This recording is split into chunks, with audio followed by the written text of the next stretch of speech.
Ada pertanyaan dari pihak terkait? Bisa? Oh, silakan. Ya, terima kasih Majelis Hakim. Saudara saksi dari awal-awal persidangan, saudara ahli dari awal-awal persidangan ini mengutarakan tentang di luar negeri ada banyak federasi dan segala macamnya itu. Menjadi pertanyaan saya, apakah dari suatu organisasi di luar negeri ini bisa loncat kalau tidak serang dalam suatu organisasi tersebut, atau karena ditindak di situ, karena melanggar sesuatu, pindah ke tempat lain, bahkan mendirikan yang baru? Apakah ini yang dimaksud dengan hak asasi manusia? Itu yang pertama. Kedua, juga di luar negeri, apakah yang telah diangkat menjadi pejabat negara itu bisa masih berpraktek dalam praktek advokat? Kalau di Indonesia sesuai dengan pasal berapa itu? Pasal 20 ayat 3 itu tidak diperbolehkan, termasuk Yang Mulia Akil Mohtar ini sudah tidak meninggalkan baju advokatnya, sekarang sudah pakai toga mahkamah, patrialia smart dan banyak itu.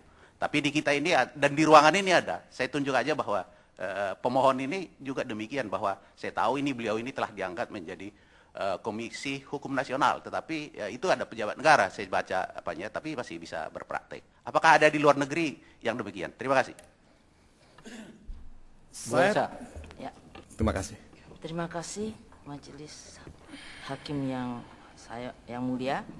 Saya ingin penjelasan dari ahli yang kaitan dengan tujuan pembentukan undang-undang advokat, yang karena kita perlu penjelasan itu dikaitkan dengan penjelasan dari ahli yang mengatakan bahwa kebebasan berserikat dan berkumpul yang masuk dalam bab warga negara dan penduduk. Sedangkan sesuai dengan keterangan dari DPR RI waktu itu diwakili oleh Bapak Hamdan Zulfa dan Bapak Akil Mohtar, memberikan penjelasan tentang advokat merupakan bagian di dalam kehakiman, yaitu pasal 24 Undang-Undang Dasar 1945, yang mana merupakan badan-badan atau lembaga-lembaga yang mendukung terhadap penegakan hukum. Karena itu di dalam pasal 5 Undang-Undang advokat dinyatakan sebagai penegak hukum. Dari melihat tujuan pembentukan undang-undang advokat yang dikaitkan dengan pasal 24 Undang-Undang Dasar 1945, tujuannya adalah berkaitan dengan penegak hukum dan dalam kaitan caturwangsa untuk meningkatkan kualitas advokat, bukan untuk bertujuan membuat perserikatan berkumpul seperti yang diatur dalam Undang-Undang Dasar 45 yang berkaitan dengan bab warga negara dan penduduk. Karena ini profesi dan itu adalah yang bersifat umum, sedangkan ini bersifat khusus. Mohon penjelasan dari ahli. Silakan Pak Todung. Terima kasih Yang Mulia.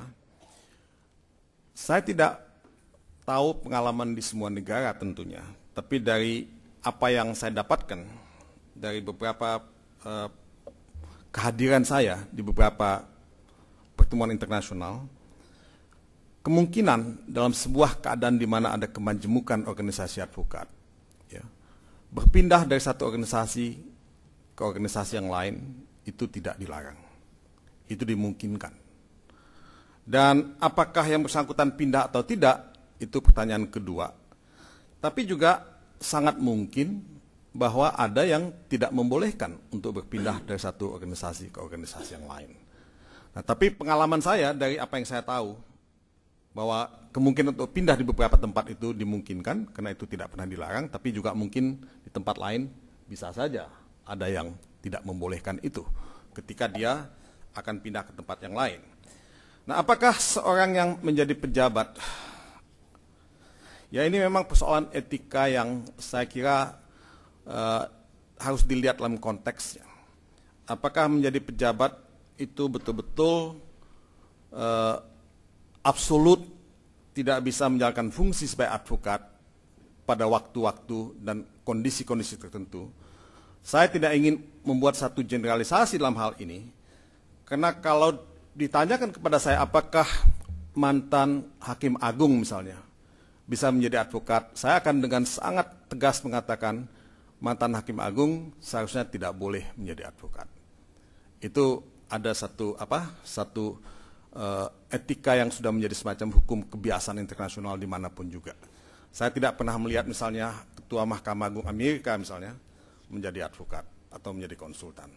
Tapi ketika menjadi pejabat dalam sebuah komisi yang tugasnya lebih misalnya sebagai fact finding atau lebih sebagai policy making atau policy formulation, pembuatan formulasi kebijakan. Nah, tidak ada ketentuan yang melarang itu, apalagi lembaga semacam ini lebih sifatnya sebagai lembaga yang ad hoc misalnya. Jadi mesti dilihat juga dalam konteks lembaga yang mana, komisi yang mana. Jadi garis pisah yang begitu tegas seperti itu harus dilihat juga secara kontekstual dalam konteks apa kita mempertanyakan ini.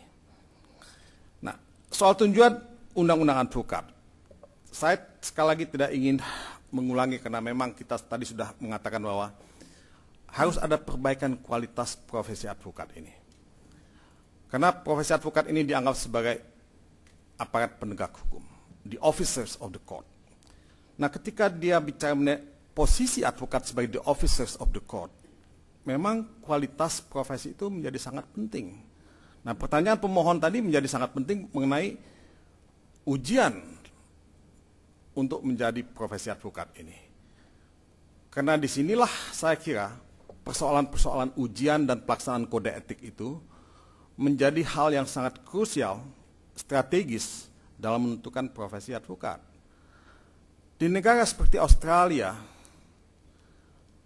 itu pelaksanaan kode etik diatur dengan sangat tegas, di mana tidak mungkin advokat yang masih aktif, masih punya potensi kepentingan atau konflik kepentingan menjadi anggota majelis kode etik. Dengan demikian, pelaksanaan kode etik itu bisa jalan dengan cukup berwibawa dan putusannya bisa dihormati dan tidak ada benturan kepentingan. Nah, ujian advokat di Amerika juga tidak diadakan oleh American Bar Associations.